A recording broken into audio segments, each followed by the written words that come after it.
پھر کہا کہ ایک عمل اور ہو سکتا ہے. کہا کیا؟ کہا میں نماز پڑھنے کے بعد مسجد سے فوراً نکل آتا ہوں اور اپنے گھر آ جاتا ہوں. میں نہ تو مسجد میں فضول بیٹھتا ہوں نہ بازار میں بیٹھتا ہوں. میرے کانوں نے آج تک اپنے کسی مسلمان بھائی کی غیبت نہیں سنی اور میری زبان نے بھی آج تک کسی مسلمان بھائی کی غیبت نہیں کی. نہ میں کسی کی برائی اپنی زبان سے کرتا ہوں نہ کسی کی غیبت اور برائی کو اپنے کانوں سے سنتا ہوں. عبداللہ ابن عمر کہتے ہیں بس اے ابو سعید خدری شاید یہی عمل ہے تمہارا کہ تم کسی کی غیبت نہیں کرتے, کسی کی برائی نہیں کرتے اور تم کسی کی برائی نہیں سنتے, شاید یہی عمل ہوگا. پھر یہ مسجد میں آئے اللہ کے نبی کے پاس اور کہا اللہ کے رسول ہم نے ابو سعید خدری کے گھر میں بھی دیکھا, ہمارا عمل ان کا نہ تو باہر ہم سے زیادہ ہے اور ان کا عمل ہمارے عمل سے نہ تو گھر میں زیادہ ہے نہ مسجد میں زیادہ ہے.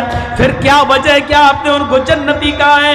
انہوں نے مجھے یہ وجہ بتائی ہے. اللہ کے نبی کہتے ہیں ہاں آئے میرے صحابیوں, ابو سعید خدری کے اندر یہی خوبی ہے کہ وہ نماز پڑھنے کے بعد پھر فضول نہ تو مسجد میں بیٹھتے نہ بازار میں نہ چوراہے پر, وہ کسی کی غیبت نہیں کرتے, کسی کی برائی نہیں کرتے اور وہ کسی کی برائی بھی نہیں سنتے, کسی کی غیبت بھی نہیں سنتے. یہی وہ عمل ہے جس نے ابو سعید خدری کو جنتی بنا دیا ہے. مسلمانوں جنت ہمیں بیٹھے بٹھائے مل سکتی ہے بشرط یہ کہ ہم اپنے مسلمان بھائیوں کی برائی اپنے منہ سے کرنا چھوڑ دیں اور اپنے مسلمان بھائیوں کی جہاں برائی ہو رہی ہے اس کو اپنے کانوں سے سننا چھوڑ دیں. جب کسی کی برائی ہو تو اٹھ کے چلے جائیں. سلیمان ابن یسار بہت بڑے تابعی گزرے ہیں, سلیمان ابن یسار بہت بڑے تابعی گزرے ہیں. ان کی برائی کسی نے حاکم وقت خلیفہ وقت سے کر دی اور کہا خلیفہ وقت سے کہ سلیمان تمہیں بہت برا بھلا کہتا ہے. خلیفہ کو غصہ آ گیا اور سلیمان ابن یسار کو بلایا, ادھر آؤ. جی کیا بات ہے؟ سنا ہے میں نے کہ تم پیٹھ کے پیچھے میری برائی کرتے ہو, تم لوگوں کے سامنے میری نفرت پھیلاتے ہو, تم غیبت کرتے ہو میری. سلیمان ابن یسار کہتے ہیں کہ آپ کو جس نے بھی بتایا ہے غلط بتایا ہے, جس نے بھی خبر دی وہ غلط خبر دی. جو چیز بتانا چاہتا ہوں وہ سنیے. سلیمان ابن یسار تابعی ہیں اور بادشاہ وقت سے کیا کہہ رہے ہیں, خلیفہ سے کیا کہہ رہے ہیں, آپ کو جس نے بھی خبر دی غلط, چاپلوس ہے وہ آپ کا, آپ کی نظروں میں محبوب بننا چاہتا ہے, آپ کی نظروں میں اچھا بننا چاہتا ہے, اس لیے اس نے میری برائی آپ سے کی ہے. بادشاہ کیا کہتا ہے؟ خلیفہ کیا کہتا ہے؟ خلیفہ نے کہا سلیمان ایسے آدمی نے مجھے بتایا ہے جو بہت بڑا متقی و پرہیزگار ہے, جس کی فجر کی نماز کی جماعت کبھی نہیں چھوٹتی اور جو تہجد کبھی نہیں چھوڑتا. تہجد گزار آدمی فجر کی نماز میں وقت سے پہلے پہنچتا ہے. برسیں گزر گئیں, کئی سالیں گزر گئیں, اس کی فجر کی نماز کی تکبیر اولا پہلی تکبیر بھی نہیں چھوٹی ہے. اتنے متقی و پرہیزگار آدمی نے مجھے بتایا ہے کہ تم میری برائی کرتے ہو لوگوں سے. سلیمان ابن یسار مسکراتے ہیں اور جانے لگتے ہیں. خلیفہ نے کہا بغیر جواب دیے ہوئے تم نہیں جا سکتے ہو. آئے سلیمان, بہت بڑے متقی و پرہیزگار آدمی نے مجھے بتایا ہے, تہجد گزار اور فجر کی نماز کو پابندی سے پڑھنے والے آدمی نے مجھے بتایا ہے, متقی آدمی نے بتایا ہے کہ تم میری برائی کرتے ہو. میں نے آج تک اس کو جھوٹ بولتے ہوئے نہیں دیکھا, بڑا متقی آدمی ہے وہ, ہم اس کا نام نہیں لینا چاہتے ہیں, لیکن جس نے بھی تمہارے بارے میں مجھے خبر دی ہے وہ بہت نیک ہے, بہت متقی ہے. سلیمان ابن یسار دوبارہ مسکراتے ہیں اور کہتے ہیں خلیفہ وقت, آئے خلیفۃ المومنین, آپ کی نظر میں اگر کوئی متقی ہے تو بنا رہے, لیکن میری نظر میں وہ متقی نہیں ہو سکتا ہے. میں نے جناب محمد رسول اللہ صلی اللہ علیہ وسلم کو یہ فرماتے ہوئے سنا ہے, پیٹھ کے پیچھے برائی کرنے والا کبھی متقی نہیں ہو سکتا ہے، کبھی پرہیزگار نہیں ہو سکتا ہے۔ جس نے میرے پیٹھ کے پیچھے میری برائی آپ سے کی اور کہا کہ میں تمہیں برا بھلا کہتا ہوں، وہ متقی کیسے ہو سکتا ہے؟ میں نے اللہ کے نبی صلی اللہ علیہ وسلم کی زبان سے سنا ہے، چغل خور کبھی متقی نہیں ہو سکتا ہے، پرہیزگار کبھی چغل خور غیبت کرنے والا چغل خور کبھی جنت کے اندر داخل نہیں ہوگا۔ لا يدخل الجنت قطات، چغلی کرنے والا، پیٹھ کے پیچھے برائی کرنے والا کبھی جنت میں داخل نہیں ہوگا۔ جس نے میری برائی پیٹھ کے پیچھے کی ہے، جب وہ جنتی ہی نہیں ہے تو ہم اس کو متقی کیسے مان لیں؟ پیٹھ کے پیچھے برائی کرنے والا چغل خور کبھی متقی نہیں ہو سکتا۔ سلیمان ابن یسار نے جب یہ حدیث سنائی تو خلیفہ کہنے لگا، اے سلیمان، آج تم نے میری آنکھیں کھول دی ہیں، تم ٹھیک ہی کہہ رہے ہو۔ جو آدمی تمہارے غیر موجودگی میں تمہاری برائی مجھ سے کر رہا ہو، میری نظر میں اچھا بننے کے لیے وہ متقی کیسے ہو جائے گا؟ جاؤ۔ اس واقعے سے کیا پتہ چلا؟ چاہے کتنی نمازیں پڑھ لو، چاہے کتنی تہجد پڑھ لو، چاہے کتنی فجر کی نماز پہلی صف میں جا کر پڑھنے لگو، اگر کسی کی غیبت کرتے ہو تو غیبت کرنے والا جنت میں، چغلی کرنے والا جنت میں نہیں جائے گا۔ حدیث ہے لا يدخل الجنت قطات، چغل خور جنت میں داخل نہیں ہوگا۔ یہ حدیث ہے بخاری شریف کی۔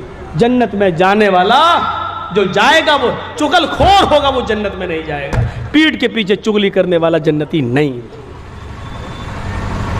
یہ کتنا بڑا نمازی تھا، کتنا بڑا تہجد گزار تھا، سالیں گزر گئی، فجر کی نماز کی پہلی تکبیر نہیں چھوٹی، لیکن حضرت سلیمان ابن یسار نے جھٹکے میں کہہ دیا۔ آپ اس کو متقی مانتے رہیے۔ اللہ کے رسول فرماتے ہیں کہ چغل خور جنت میں نہیں جائے گا۔ پیٹھ کے پیچھے میری برائی کرنے والا متقی کیسے ہو سکتا ہے؟ جس نے جنتی نہ دیکھا ہو دیکھ لے، یہ جا رہا ہے۔ آئیے ایک دعا ہے، جلسوں میں یہی سب سیکھنے تو آتے ہو نا، ایک دعا سکھلا رہا ہوں تمہیں، اور اس دعا کو اپنا معمول بنا لو۔ جاؤ، کعبے کے رب کی قسم، جنت میں جانے سے کوئی چیز نہیں ہوتی۔ وہ دعا کون سی ہے؟ نوٹ کرو، تھوڑی سی بڑی ہے۔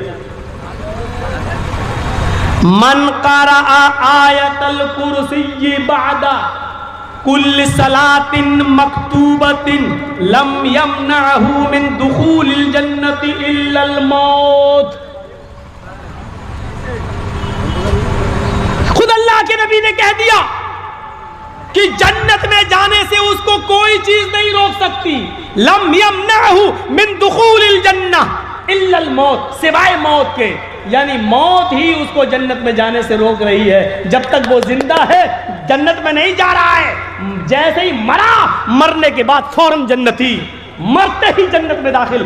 وہ کون سی دعا ہے؟ فرمایا من قرأ آیت الکرسی بعد کل صلاۃ مکتوبہ، جس نے ہر فرض نماز کے بعد آیت الکرسی کو پڑھنا اپنا وظیفہ بنا لیا، یہ آدمی جب مرے گا تو جنت میں داخل ہوگا۔ اس کو جنت میں جانے سے سوائے موت کے اور کوئی چیز نہیں روکے۔ دل چاہتا ہے کہ آج کسی کو کھڑا کر کے آیت الکرسی پوچھے، اور یہ دیکھوں کہ مولانا جرجیس کے 20 سال جلسہ کرنے کا کتنا فرق پڑا ہے۔ 20 سال سے جو تقریریں ہو رہی ہیں ہماری، ان تقریروں کا کتنا اثر ہماری زندگی پر پڑا ہے۔ آج دل چاہتا ہے کہ کسی کو کھڑا کر کے پوچھوں آیت الکرسی۔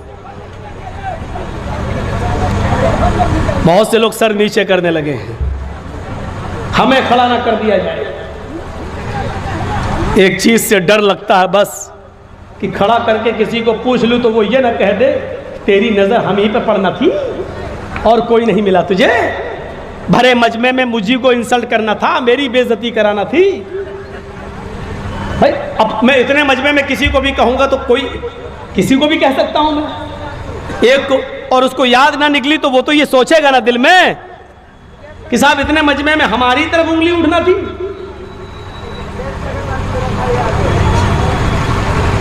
اس لیے ڈرتا ہوں کہ بیچارہ یہ نہ کہہ دے اور کل فون پہ گالی نہ دینے لگے، تو نے ہماری انسلٹ کر دی سب کے سامنے، کتنا بڑا مولوی ہے تو۔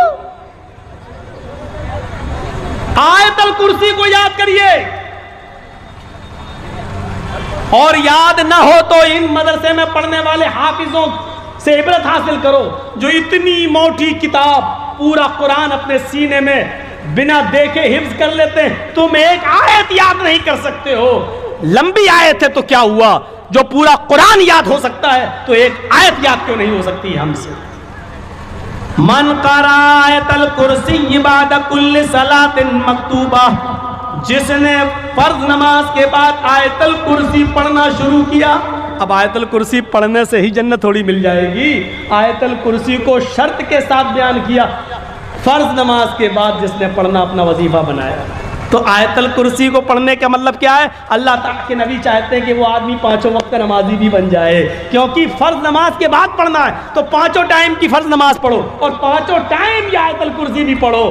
آیت الکرسی پڑھنے سے جنت نہیں مل رہی ہے، فرض نماز کے بعد آیت الکرسی پڑھنے سے جنت مل رہی ہے۔ تو جب فرض نماز کے پابند بنو گے تو پاک بھی رہو گے، جب پاک رہو گے تو وضو بھی بناؤ گے، جب وضو بناؤ گے تو غسل بھی کرو گے، کیونکہ یہ ساری چیزیں اس سے جڑ جاتی ہیں۔ تو من قرأ آیت الکرسی بعد کل صلاۃ مکتوبہ، جس نے فرض نماز کے بعد آیت الکرسی پڑھی، انعام، رزلٹ، نتیجہ، جزا، لم یمنعہ من دخول الجنت الا الموت، اس کو جنت میں جانے سے موت روک رہی ہے، بس موت کے سوا کوئی چیز اس کو جنت میں داخل ہونے سے نہیں روک رہی ہے۔ یہ آدمی مرے گا اور سیدھے جنت کے اندر داخل ہوگا، مرتے ہی جنتی۔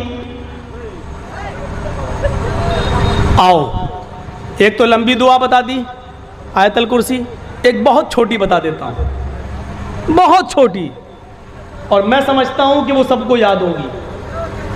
میں بھرے مجمع میں کہہ رہا ہوں، یہ ایسی دعا ہے جو اگر یہ بھی کسی کو یاد نہیں ہے تو میں سمجھتا ہوں کہ اس کا اس دنیا میں زندہ رہنے کا حق ہی نہیں۔ کیوں زندہ؟ بہت چھوٹی سی دعا، سب کو یاد ہوگی، اور وہ چھوٹی سی دعا ضرور ہے، لیکن ہے کیا؟ الا ادلکم علی کنز من کنوز الجنہ قالوا بلا یا رسول اللہ۔ اللہ کے نبی کہتے ہیں، اے میرے صحابیوں، کیا میں تمہیں جنت کے خزانوں میں سے خزانہ نہ دے دوں؟ جنت کی پراپرٹی میں سے ایک پراپرٹی نہ دے دوں؟ جنت کے خزانوں میں سے ایک بڑا خزانہ نہ دے دوں؟ جھاڑو رکھنے کے برابر بھی اگر جگہ مل جائے جنت میں ہمیں اور آپ کو تو سمجھ لو کہ بہت کچھ مل گیا۔ لیکن اللہ کے نبی کہہ رہے ہیں، کیا میں تمہیں جنت کے خزانوں میں سے ایک بہت بڑا خزانہ نہ بتا دوں؟ صحابہ نے کہا کیوں نہیں؟ اے اللہ کے نبی بتاؤ، کیا ہے وہ جنت کے خزانوں میں سے بڑا خزانہ؟ اللہ کے نبی فرماتے ہیں، قل لا حول ولا قوت الا باللہ۔ یہ کس کو یاد نہیں ہے؟ لا حول ولا قوت الا باللہ۔ فرمایا کہ تم لا حول ولا قوت الا باللہ، اڑتے بیٹھتے لیٹتے سوتے جاگتے کھاتے پیتے چلتے پھرتے اسی کو پڑھ لیا کرو، لا حول ولا قوت الا باللہ کہتے رہو۔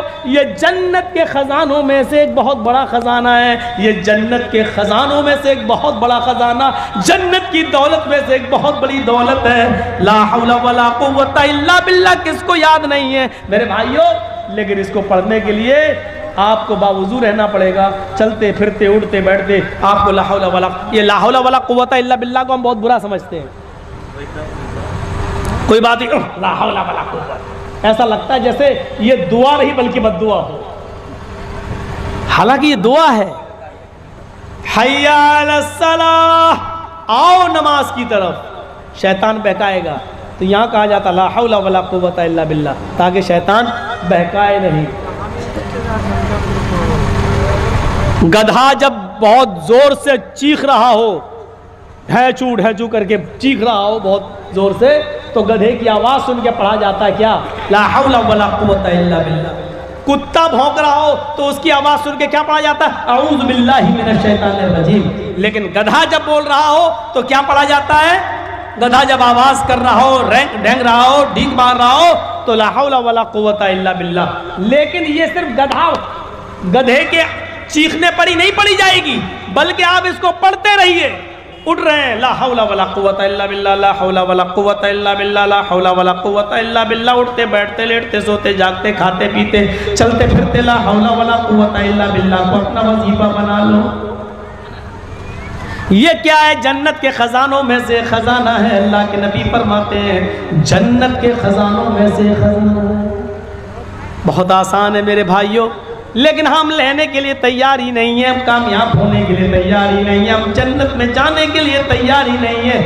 آج دل چاہتا ہے کہ تمہیں ایک اور جنت میں جانے کا راستہ بتا دوں۔ آؤ سنو، اللہ کے نبی جناب محمد رسول اللہ صلی اللہ علیہ وسلم کے پاس بہت سا مال آیا۔ سنو میرے ساتھیو، یہ واقعہ تھوڑا سا دردناک بھی ہے اور آپ کی آنکھوں میں آنسو بھی لا سکتا ہے، آپ کے کمزور دلوں کو جھنجھوڑ بھی سکتا ہے۔ سنو، اللہ کے نبی صلی اللہ علیہ وسلم کے پاس بہت سا مال آتا ہے۔ ابو عبیدہ ابن الجراح بحرین سے مال لے کر آتے ہیں۔ ایک عرب ملک ہے بحرین، پہلے سب عربی ملک ایک تھے۔ جب یہ مال آیا، بہت سا مال آیا، اس میں صحابہ کو بال بڑھنا تھا، مال غنیمت صحابہ کو تقسیم ہونا تھا۔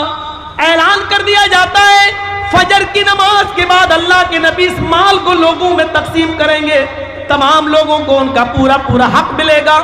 حضرت عائشہ نے فرمایا اے اللہ کے نبی، کیا آپ کا بھی حصہ ہے؟ آپ نے فرمایا ہاں، اس مال غنیمت میں سب کا حصہ ہے، عائشہ مجھے بھی حصہ ملے گا۔ حضرت عائشہ کہتی ہیں اے اللہ کے نبی، 15 دن سے میرے گھر میں چولہا نہیں جلا، 15 دن سے چولہا نہیں جلا، کہیں سے کھجور آ گیا کھا لیا، پانی پی لیے، کھجور و پانی پہ گزارا چلتا رہا۔ امی عائشہ کہتی ہیں اے اللہ کے نبی، فجر کی نماز کے بعد جب آپ لوگوں کو ان کا مال تقسیم کریں گے تو آپ کو بھی تو آپ کا حصہ ملے گا۔ فرمایا ہاں، مجھے بھی میرا حصہ ملے گا۔ اللہ کے نبی فرماتے عائشہ، چولہا سنبھال لو، لکڑیاں رکھ لو، چولہے کی پتائی اتائی کر لو، جو کرنا کر لو، کل ہمارے گھر پہ ہی گوشت پکے گا، کل سالن ہمارے گھر میں بھی بنے گا۔ فجر کی اذان کی آواز آتی ہے، حضرت بلال فجر کی اذان دیتے ہیں۔ اللہ کے نبی صلی اللہ علیہ وسلم جب مسجد کے اندر داخل ہوتے ہیں تو کیا دیکھتے ہیں؟ آج مسجد نبی کھچا کھچ بھری ہوئی ہے، صحابہ نے مسجد نبی کو پہلے سے بھر دیا ہے۔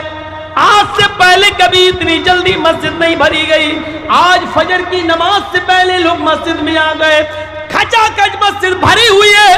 اللہ کے نبی صلی اللہ علیہ وسلم نے اتنے نمازیوں کو آج دیکھا تو پہلے مسکرا دیے ہیں، لیکن فوراً آپ کی مسکراہٹ ختم ہو گئی۔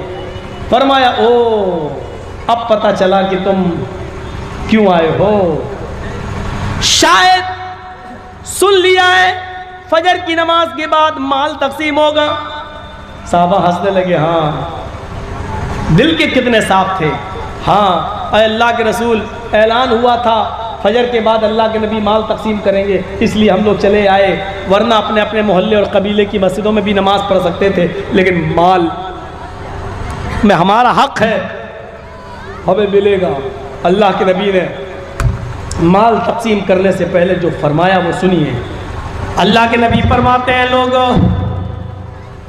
مجھے اپنے انتقال کے بعد تمہارے شرک میں اور بدعتوں میں مبتلا ہونے کا ڈر نہیں ہے۔ میرے انتقال کے بعد تم شرک کرنے لگو گے یا بدعتوں میں مبتلا ہو جاؤ گے، مجھے اس بات کا خوف نہیں ہے۔ آج تم نے سن لیا کہ حضرت ابو عبیدہ ابن الجراح مال لائے، مال لینے کے لیے تم فجر کی نماز سے پہلے مسجد میں آ گئے۔